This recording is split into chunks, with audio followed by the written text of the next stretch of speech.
മുൻപെങ്ങും കാണാത്ത മാറ്റങ്ങളാണ് India UAE ബന്ധത്തിൽ ഇപ്പോൾ കാണാനാകുന്നത്. പ്രത്യേകിച്ച് രണ്ടാം മോദി സർക്കാർ അധികാരമേറ്റ ശേഷം പ്രധാനമന്ത്രി നരേന്ദ്രമോദിയും UAE ഭരണാധികാരി മുഹമ്മദ് ബിൻ സായിദ് അൽ നഹ്യാനും തമ്മിലുള്ള ബന്ധം തന്നെയാണ് അതിൽ എടുത്തു പറയേണ്ടത്. 10 വർഷത്തിനിടെ 6 തവണയാണ് നരേന്ദ്രമോദി UAE സന്ദർശിച്ചത്. ഏതാനും ആഴ്ചകൾക്കുള്ളിൽ അതിന്റെ എണ്ണം 7 ആവുകയും ചെയ്യും. അമേരിക്കയ്ക്ക് ശേഷം മോദി ഏറ്റവും കൂടുതൽ തവണ സന്ദർശിച്ച മൂന്നാമത്തെ രാജ്യമാവുകയും ചെയ്യും ഇതോടെ UAE. എന്തുകൊണ്ടാണ് മോദിയും BJP സർക്കാരും UAEക്ക് ഇത്രയേറെ പ്രാധാന്യം നൽകുന്നത്? മുഹമ്മദ് ബിൻ സായിദ് അൽ നഹ്യാന്റെ ഗുജറാത്ത് സന്ദർശനത്തിന്റെയും അതിനുശേഷമുള്ള പ്രധാനമന്ത്രി നരേന്ദ്രമോദിയുടെ അബുദാബിയിലെ ക്ഷേത്രോദ്ഘാടനത്തിന്റെയും രാഷ്ട്രീയവും പ്രാധാന്യവും എന്താണ്?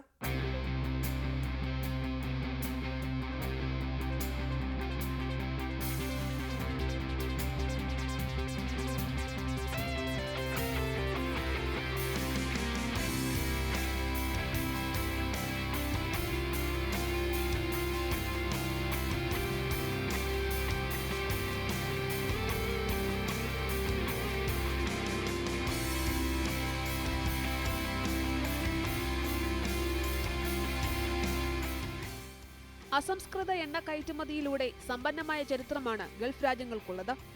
അങ്ങനെയുള്ള ഗൾഫ് മേഖലയുടെ തലപ്പത്തുള്ള രാജ്യമാണ് UAE. സമ്പദ് വ്യവസ്ഥ കൊണ്ടും ഭരണത്തിലെ സ്ഥിരത കൊണ്ടും നേടിയെടുത്ത പ്രമാണിത്വമാണ് അത്. മറ്റ് ഗൾഫ് രാജ്യങ്ങൾക്ക് അത് അവകാശപ്പെടാനാകില്ല. അതിനാൽ തന്നെ ഗൾഫ് മേഖലയിലെ നയതന്ത്ര ബന്ധത്തിൽ എല്ലാ രാജ്യങ്ങളും മുൻതൂക്കം നൽകുന്നത് UAEക്ക് തന്നെയാണ്. അതുതന്നെയാകണം നരേന്ദ്രമോദിയെ 6 തവണ UAE സന്ദർശിക്കാൻ പ്രേരിപ്പിച്ചത്. പ്രധാനമന്ത്രി നരേന്ദ്രമോദിയുടെ 2015 സന്ദർശനത്തോടെയാണ് ഇന്ത്യ UAE ബന്ധം കൂടുതൽ ശക്തമായത്. അധികാരത്തിലേറി 1 വർഷം പൂർത്തിയായതിന് പിന്നാലെയുള്ള മോദിയുടെ സന്ദർശനം പല ലക്ഷ്യങ്ങളോടെയുള്ളതായിരുന്നു. ഹിന്ദുത്വത്തെ പിന്തുണയ്ക്കുന്ന ഒരു രാഷ്ട്രീയ പാർട്ടിയുടെ സർക്കാർ അധികാരത്തിൽ വരുമ്പോൾ ഇസ്ലാമിക രാഷ്ട്രങ്ങൾ പാലിച്ചേക്കാവുന്ന മുൻവിധികൾ ഒഴിവാക്കി നയതന്ത്ര ബന്ധം കൂടുതൽ ഊഷ്മളമാക്കുക എന്നതായിരുന്നു പ്രധാന ലക്ഷ്യം. ഓരോ വർഷവും ഇത് മെച്ചപ്പെടുത്തുന്നതിൽ 1ഉം 2ഉം മോദി സർക്കാരുകൾ പരിശ്രമിക്കുകയും ചെയ്തു. ഇതിന്റെ ഭാഗമാണ് 2023 ബ്രിക്സ് ഉച്ചകോടിയിൽ ഗൾഫ് രാഷ്ട്രങ്ങളെ കൂടി ബ്രിക്സിന്റെ ഭാഗമാക്കാനുള്ള തീരുമാനമെടുത്തത്. ഇന്ത്യ ആതിഥേയത്വം വഹിച്ച ആ ബ്രിക്സ് ഉച്ചകോടിയിലൂടെ UAEയുമായുള്ള ബന്ധം ബഹുമുഖ തലത്തിലേക്ക് കടന്നു. ഇതിന്റെ പ്രതിഫലനമാണ് വൈബ്രന്റ് ഗുജറാത്ത് എന്ന ഉച്ചകോടിയിലേക്ക് മുഹമ്മദ് ബിൻ സായിദ് അൽ നഹ്യാനെ ക്ഷണിക്കാൻ ഇടയാക്കിയത്. ക്ഷണം മാത്രമായിരുന്നില്ല. പണ്ട് ബരാക് ഒബാമയും ഷീ ജിൻപിങ്ങും ട്രംപും വന്നുപോയതിന് സമാനമായാണ് അൽ നഹ്യാനെ അഹമ്മദാബാദിലേക്ക് സ്വീകരിച്ചത്. ഇരു നേതാക്കളും തുറന്ന വാഹനത്തിൽ റോഡ് ഷോയിലും പങ്കെടുത്തു.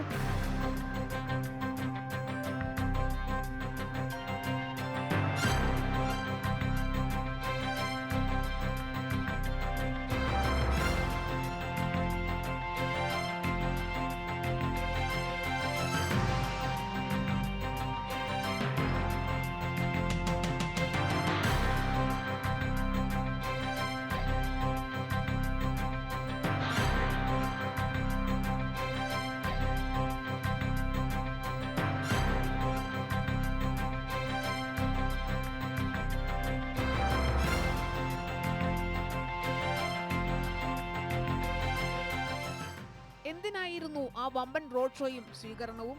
ഇരു രാഷ്ട്രങ്ങളും തമ്മിൽ ഒപ്പിടാനുള്ള നിരവധി കരാറുകളാണ് കാരണങ്ങളിലൊന്ന്. പുനരുപയോഗ ഊർജ്ജ മേഖലകളിലെ നിക്ഷേപ സഹകരണം സംബന്ധിച്ച കരാറാണ് അതിൽ എടുത്തു പറയേണ്ടത്. ഇന്ത്യയെ സംബന്ധിച്ചിടത്തോളം ഏറെ പ്രതിസന്ധി സൃഷ്ടിക്കുന്ന ഒന്നാണ് ഊർജ്ജ മേഖല. കൽക്കരിയെ ആശ്രയിച്ചാണ് ഇപ്പോഴും ഇന്ത്യയുടെ ഊർജ്ജ മേഖലയിലേറെയും പ്രവർത്തിക്കുന്നത്. 2022 കൽക്കരി ലഭ്യത കുറഞ്ഞത് രാജ്യത്തെ വൻ ഊർജ്ജ പ്രതിസന്ധിയിലേക്ക് തള്ളിവിട്ടിരുന്നു. പോർട്ടുകളും വിമാനത്താവളങ്ങളും അടക്കം സൗരോർജ്ജത്തിൽ പ്രവർത്തിപ്പിക്കാനുള്ള ശ്രമങ്ങളും കാറ്റാടികൾ വ്യാപകമായി സ്ഥാപിച്ച് വിൻഡ് എനർജി അടക്കം സൃഷ്ടിക്കാനുള്ള ശ്രമങ്ങളുമെല്ലാം നടക്കുന്നുണ്ടെങ്കിലും ഇന്ത്യയുടെ ആവശ്യങ്ങൾക്ക് ഇവയൊന്നും പര്യാപ്തമാകുന്നില്ല. മാത്രമല്ല, ഊർജ്ജ മേഖലയിലെ നവീന സാങ്കേതിക വിദ്യകളുടെ ലഭ്യത കുറവ് ഇന്ത്യയെ അലട്ടുന്നുമുണ്ട്. പൊതു തെരഞ്ഞെടുപ്പിന് മുൻപ് ഈ മേഖലയിൽ വലിയ മുന്നേറ്റം നടത്താനാണ് UAEയുമായുള്ള കരാറിലൂടെ കേന്ദ്ര സർക്കാർ ശ്രമിക്കുന്നത്. നൂതന ആരോഗ്യ സംരക്ഷണ പദ്ധതികളിൽ നിക്ഷേപ സഹകരണം, ഫുഡ് പാർക്ക് വികസനത്തിൽ നിക്ഷേപ പദ്ധതി, സുസ്ഥിരവും പരിസ്ഥിതി സൗഹൃദവുമായി തുറമുഖങ്ങൾ സൃഷ്ടിക്കുന്നതിനായി DP വേൾഡും ഗുജറാത്ത് സർക്കാരും തമ്മിൽ കരാർ എന്നിവയാണ് അവയിൽ ചിലത്.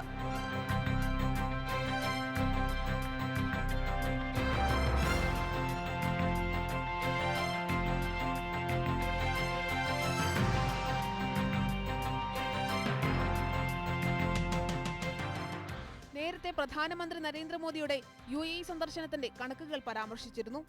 എന്നാൽ സന്ദർശനത്തിന് പുറമെ ഇരു നേതാക്കളും കൂടിക്കാഴ്ച നടത്തിയത് നിരവധി തവണയാണ്.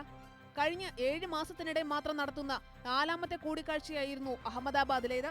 2002 കലാപം നടന്ന ഗുജറാത്തിലേക്ക് UAE ഭരണാധികാരി എത്തുകയും അവിടെ റോഡ് ഷോയിലടക്കം പങ്കെടുക്കുകയും ചെയ്യുമ്പോൾ അത് പ്രതിപക്ഷത്തിനടക്കം നൽകുന്ന മറുപടി കൂടിയാണ്.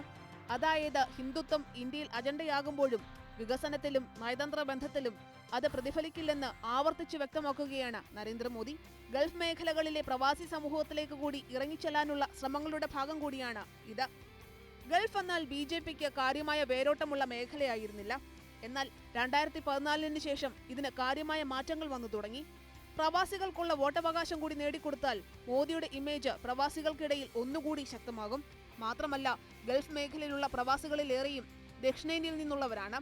അങ്ങനെ ഗൾഫിലെ പ്രവാസി സമൂഹത്തിലേക്ക് BJP ഇറങ്ങിച്ചെല്ലുന്നത് ഭാവിയിൽ വോട്ടാക്കി മാറ്റാനാകുമെന്ന പ്രതീക്ഷയിലാണ്.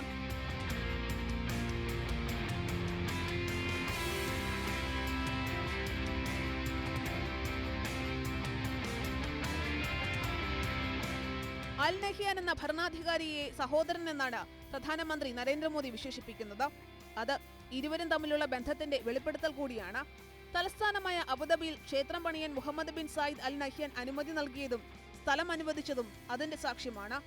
ഈ ക്ഷേത്രം ഉദ്ഘാടനം ചെയ്യുന്നതാകട്ടെ പ്രധാനമന്ത്രി നരേന്ദ്രമോദിയും. അതായത് 8 മാസത്തിനിടെ ഇരു നേതാക്കളും തമ്മിലുള്ള 5ാമത്തെ കൂടിക്കാഴ്ചയാകും അത്.